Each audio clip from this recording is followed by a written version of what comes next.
Olá pessoal, na aula de hoje falarei um pouco sobre o tratamento eletrolítico de efluentes. A aplicabilidade desse tipo de tratamento ela é comumente vista em efluentes de aterros sanitários, conhecidamente como chorume, efluentes da indústria de laticínios, efluentes de mineração, efluentes têxteis, efluentes de laboratório de química, por exemplo, efluentes domésticos, efluentes da indústria metal-mecânica, de galvanoplastia, indústria petroquímica, entre outros mais. É importante dizer aqui que para se aplicar o tratamento eletrolítico em um efluente, este efluente tem que ter uma certa condutividade elétrica para que seja produzido ali naquele meio o próprio metal que fará o processo acontecer. Então, enquanto que um efluente ele tem maior condutividade elétrica entre essas placas, haverá uma menor resistividade, ou seja, todo esse sistema que obedece à lei de Faraday. Então, dentro de um reator eletrolítico acontece a produção desses metais que nós utilizaremos. Então, esse aqui é um reator com as placas. Nesse caso aqui eu tenho como exemplo as placas de alumínio e aqui uma fonte, por exemplo, com uma corrente de 1 ampere e uma tensão de 12 volts que irá aplicar a cada uma dessas placas numa condição de disposição dessas placas. Então, todas as reações que a gente vai ver daqui a pouco acontecerão dentro desse reator eletrolítico. Esse aqui é um reator a nível de bancada em laboratório. Então, aqui tem a entrada do efluente, aqui tem a saída. Uma fase é ligada a um lado das placas e a outra fase de 12 volts e corrente de 1 ampere é ligada ao outro lado dessa placa aqui. Lembrando que a placa que recebe uma fase, por exemplo, positiva, não receberá a outra, tá ok? Então, elas vão trabalhar em paralelo. Detalhes desse reator, visto de cima. Então, enquanto que uma placa recebe uma tensão positiva, a outra receberá uma tensão negativa, porque aqui nós estamos trabalhando em um sistema monopolar em paralelo, enquanto que nós temos um ânodo paralelo, tá? E um cátodo paralelo a este. Então ficaria um positivo e um negativo. Esse é o sistema mais utilizado que nós já vimos. Um outro sistema também é o monopolar em série, como por exemplo aqui nós temos um ânodo monopolar e um cátodo monopolar. Aqui no meio nós temos os eletrodos de sacrifício, como exemplo aqui também um bipolar com eletrodos de sacrifício dentro. Mas o que significa um eletrodo de sacrifício? O eletrodo de sacrifício é aquele que vai perder os seus constituintes metálicos para o efluente e a partir daí que serão gerados o próprio coagulante no meio. Nesse caso aqui, em monopolar paralelo, o nosso ânodo que irá oxidar que será o nosso eletrodo de sacrifício, ou seja, ele vai se sacrificar, ou seja, se corroer, se oxidar para perder parte dos seus íons de metais para o meio. Como eu disse, esse aqui, o monopolar em paralelo, é o mais visto em empregos na literatura de tratamento de efluente. Então, nós temos alguns fenômenos envolvidos no processo que acontecem dentro do reator. O primeiro deles é a eletrólise da água. A eletrólise da água acontece no ânodo em que será oxidada essa molécula da água, gerando aqui gás oxigênio. Já no cátodo, a molécula da água, ela será reduzida e que vai gerar gás hidrogênio ali no cátodo, tá?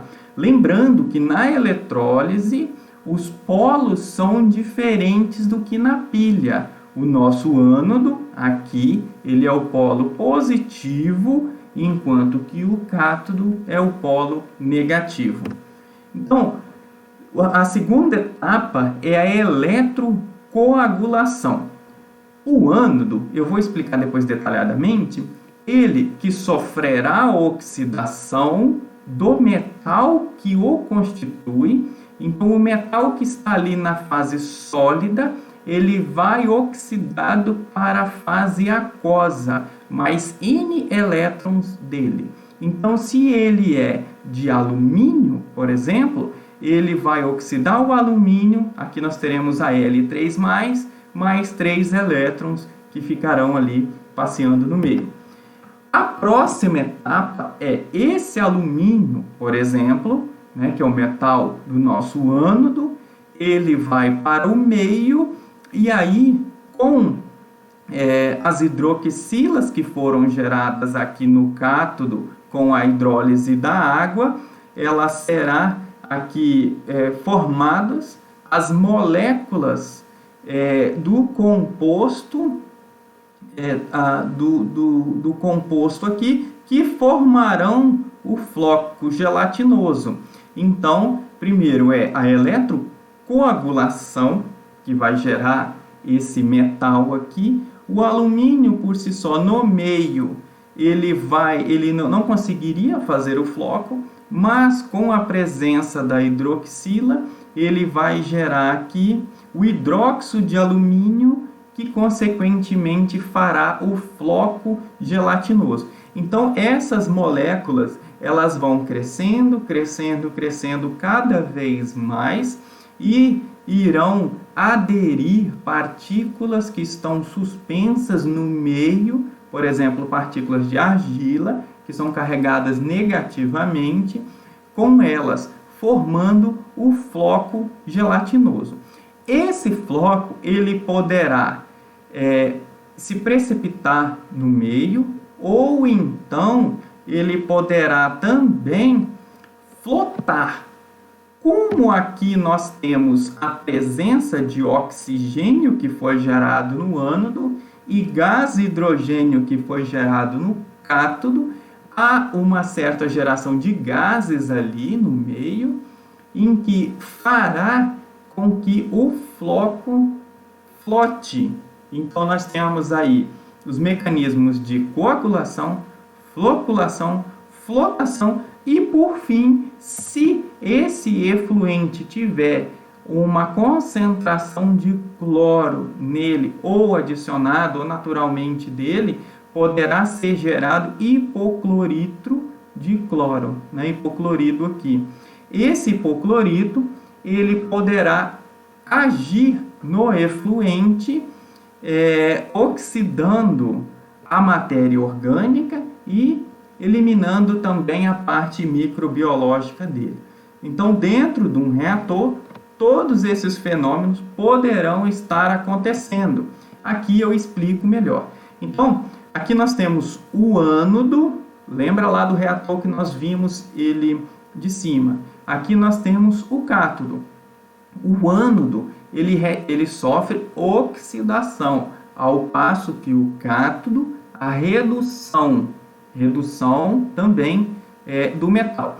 Então, se esse ânodo ele é de alumínio, por exemplo, o alumínio, ao se oxidar para o meio, ele vai liberar íons Al3+, mais os seus elétrons ali, que na presença de moléculas aqui de hidroxilas da água que foram reduzidas aqui, ó, né, que foram geradas do outro lado, ele fará o hidróxido de alumínio. até um certo ponto, depois eu explico. Então, aqui nós temos os íons de alumínio, que vão gerar a coagulação que eu expliquei anteriormente e a floculação do efluente. Com os gases que foram gerados, principalmente aqui no cátodo, com a hidrólise da molécula da água, ele poderá ser flotado. Então, parte do lodo é flotado com o excesso de alumínio que é gerado. Esse mesmo alumínio aqui que foi gerado, ele também pode ser precipitado aqui, gerando um lodo de fundo. Então, observem bem, tudo isso acontece no meio de duas placas, né, monopolar em paralelo.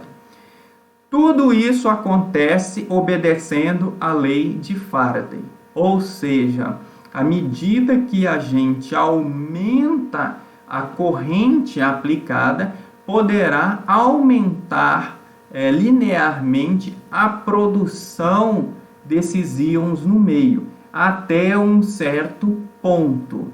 Esse certo ponto depende da corrente aplicada, né, o potencial aplicado e o pH do meio, além de outros detalhes que ficarão para a próxima aula, como, por exemplo, a passivação dos eletrodos. Então, se a gente está trabalhando com eletrodos de alumínio, há uma certa solubilidade do hidróxido de alumínio no meio em função do pH. Essa solubilidade ela vai depender aqui, ó, do pH do meio. Então, o alumínio, a L3+, ele é gerado. À medida que ali no meio estão sendo geradas também outras moléculas pela hidrólise da água, ele vai formando o hidróxido de alumínio. Há um certo limite de solubilidade no meio, quando o pH ele está entre 5 e 7. Então, aqui será a menor concentração de alumínio presente no meio. Então, quando o pH ele está nesse nível aqui, tá?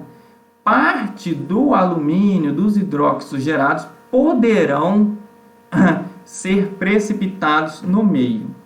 Aqui nós temos o diagrama de atividade do ferro 3, ferro férrico oxidado, em função do pH, que acontece basicamente a mesma forma do alumínio. No entanto, aqui o pH é um pouco mais elevado.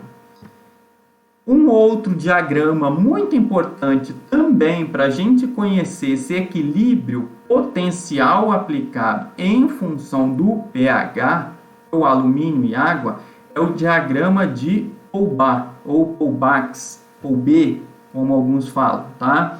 Então, aqui nós temos o potencial aplicado e o pH aqui embaixo, tá? Então, observem bem, tudo que nós mais queremos é que o alumínio ele gere corrosão, ele se corroa para o meio, tá? Ele se degrada. Por quê? Nós estamos precisando de ter hidróxido de alumínio, nós precisamos de ter íons de alumínio ali passeando para ser o nosso coagulante, posteriormente o nosso floculante. Então, o pH ideal para que o alumínio se corroa ali no meio é entre 5 e 8 e pouco, e um potencial aplicado em volts de 0,2 a 2, por aí aqui, ó. Não, desculpa, de menos 0,4 a 1, por exemplo, 0,8, 1. É nessa faixa aqui que o alumínio estará na parte de corrosão. Se a gente tiver um pH um pouco mais baixo, o alumínio ele irá se passivar, ou então num pH um pouco mais elevado. O que é a passivação do alumínio? A passivação é quando ele está estável, ele não reage mais para o meio. Os alumínios que a gente vê de latinha de refrigerante, de janelas, esquadrias, essas coisas assim, eles estão passivados. Então, eles estão ali numa forma que eles já se oxidaram e não oxidarão mais. Ou seja, ele não mudará de cor. Tá? Quando você pega, põe um ácido, um vinagre, ou então um limão dentro de uma panela de alumínio que foi bastante limpa, que está bem brilhosa, e põe no fogo, por exemplo, você está aplicando ali uma carga elétrica nela que vai haver a passivação dela com o tempo. Então ela mudará de cor. A partir daí ela não oxida mais. Tá? Então, alguns fatores que estão envolvidos aí. A massa do eletrodo consumida, a gente consegue fazer esses cálculos, que é o mel. A massa do eletrodo que a gente gera lá é a corrente aplicada vezes o tempo de aplicação dessa corrente em segundos, corrente é ampere, vezes a massa molar do elemento, por exemplo, o alumínio é 23 alguma coisa, né? Dividido pelo número da constante de Faraday, 96.500, dividido pelo número de elétrons envolvidos na oxidação, por exemplo, 3 do alumínio. Então, a gente consegue calcular a massa de alumínio que está sendo consumida da placa e sendo gerado para o meio. Está sendo liberado para o meio. Quanto tempo o eletrodo demora para se desgastar? Ora, basta você pegar a massa inicial dessa placa dividido pelo equivalente eletroquímico do eletrodo, que é grama por ampere por hora, isso aqui é tabelado, esse alfa, dividido pela corrente aplicada. Então a gente consegue estimar mais ou menos quanto tempo essa placa demora para se dissolver no meio. Tá? E o consumo de energia é a tensão elétrica U em volts, vezes a corrente em ampere, aqui nós teremos watts, vezes o tempo de aplicação. Então, essa parcela aqui de cima, nós teremos watts hora dividido por volume do efluente tratado. Então, nós saberemos qual é o consumo de energia por metro cúbico de efluente para que se gere a partir do metal os coagulantes e floculantes do efluente. E a partir daí nós temos o custo de operação, que é o custo de energia e mais o custo do eletrodo envolvido. Aí nós teremos qual é o custo de tratamento do efluente final. Então, mais detalhes, tem uma apostila, um capítulo de um livro lá da PUC-Rio, processos eletrolíticos aplicados ao tratamento de águas residuárias. Eu deixarei também na página da disciplina uns vídeos em que a gente pode observar nitidamente o processo acontecendo dentro do reator eletrolítico. Sobre a tarefa da semana, encontra-se lá na página da disciplina. Bons estudos!